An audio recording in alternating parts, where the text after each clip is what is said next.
Yo, it's Eddie Boke. Yeah, that's right, it's Eddie Boke coming to you with another video.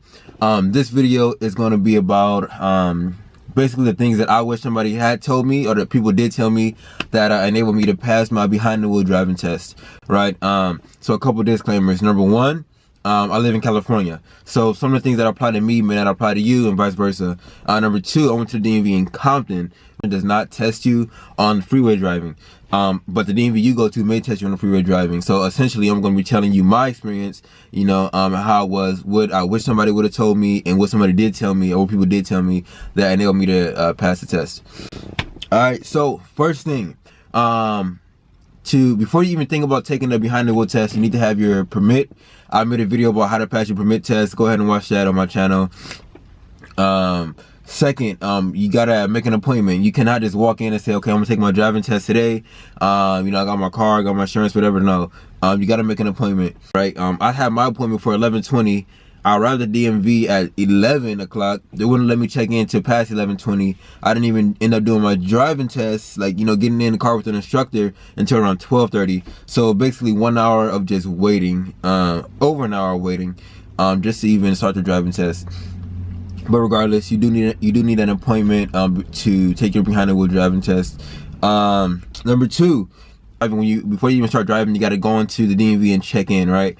And so when you check in, you need to have a licensed driver with you, right? They need to be like 18, I think, minimum. Their license, the insurance to the car, and the registration to the car. Right. Now some employees will be pretty savage. Like, if you don't have something, you know, they'll send you straight to your car. Like, you know, I don't care if you have an appointment. I don't care if you called off, you know, going to a funeral today. You know, if you don't have your stuff, man, you just can't do it. Other employees will kind of make exceptions. So you kind of just got to know, it kind of depends on who you have. But to alleviate, you know, the risk, make sure you have a printout of your insurance and a printout of your registration. And then obviously your licensed driver needs to have their license. So those are three things that they need. You need to bring your actual permit with you. Number three, before the instructor even gets into the car, you're gonna need to do a pre-driving checklist, right? So they actually give you the little grade handout. So I have mine here. Pre-driving checklist. Let's look at this right here. There's 17 items on here. You can't fail this part, right? Unless you have a junky car. So the first thing, you know, they want to make sure your driver's windows work. They want to make sure you got a windshield. They want to make sure you have rearview mirrors. You want to have your turn signals. So they're going to have your turn signals, right? So down is left, up is right. You should already know that if you're taking your behind the wheel driving test.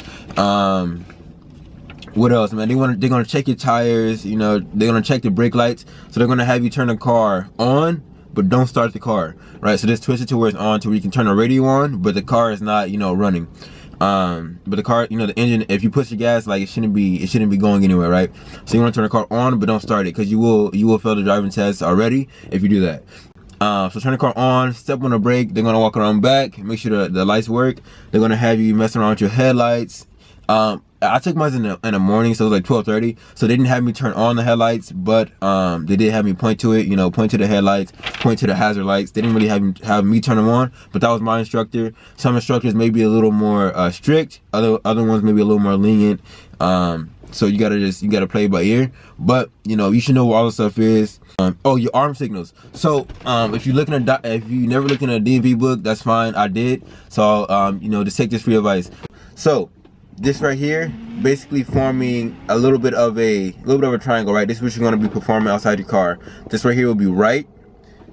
Put your arm all the way straight out. That's left. And then twist your arm down and out, which would be slow down or stop. So those are the three signals they're going to have you perform. So right, straight out is left. Like down, like almost like a hangman position, is slow down, stop. All right, so a couple more things about the pre-drive checklist. You want to make sure that your glove box stays locked and stays closed. You also want to make sure you have a working passenger door for them to get in and out. Make sure you have a seatbelt, obviously, right? So the pre-drive checklist is just common sense. So critical errors, man. This is how most people fail, critical errors. So number one, if the examiner has to intervene at any point, let's say you're driving and you're starting to swerve off into the right lane, and the driver instructor has to whoop, you know, correct you, put you back into the right lane, automatic failure.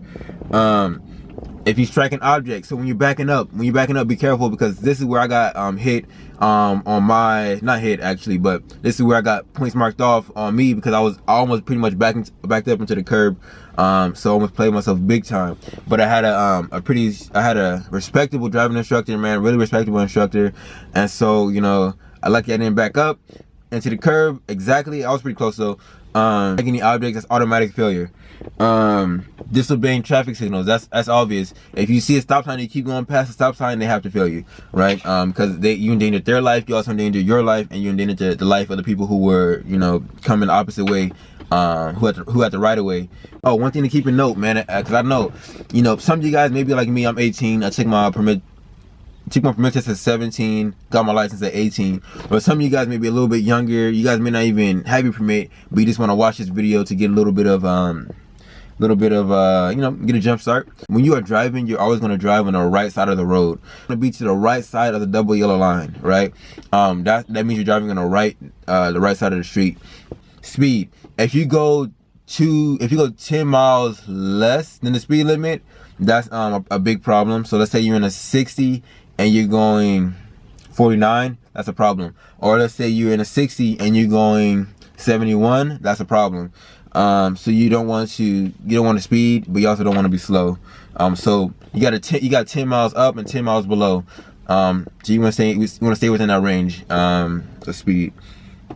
Don't make the examiner intervene. Don't strike any objects, obviously.